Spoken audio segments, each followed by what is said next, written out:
आजचा दिवस खूपच व्यस्त गेला. कसा ते पुढे तुम्हाला सांगतेच. तर श्री स्वामी समर्थ मंडळी, सोमवाराच्या बाजारातनं मस्त आवळे आणले होते. त्यातला एक आवळा धुवून घेतला, बारीक चिरून घेतला आणि मीठ लावून मस्त तो खाल्ला. आणि आमचा दादू झोपलाय ना, तोपर्यंत म्हटलं काहीतरी कामं तरी उरकून घ्यावी.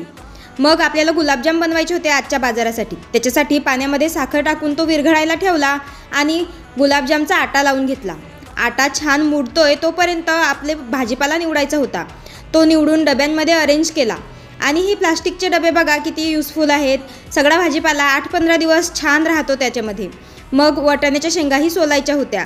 त्या शेंगा सोलेस्तोवर दादू उठला आणि मी फक्त डबा फ्रीजमध्ये ठेवेपर्यंत आपला दादू बघा कसा खुर्चीवर चढून गॅस ओट्यावरच्या शेंगा खायला लागलाय. खूप आवडतात त्याला ह्या दाणे आणि ह्या शेंगा. बरं, दादूचं खाऊन झाल्यानंतर दादूला दुसरा खाऊ दिला आणि एका जागेवर बसवलं आणि आपले गुलाबजाम बनवायला सुरुवात केली. पीठ छान मुरलं होतं तर गुलाबजाम छान फुलले.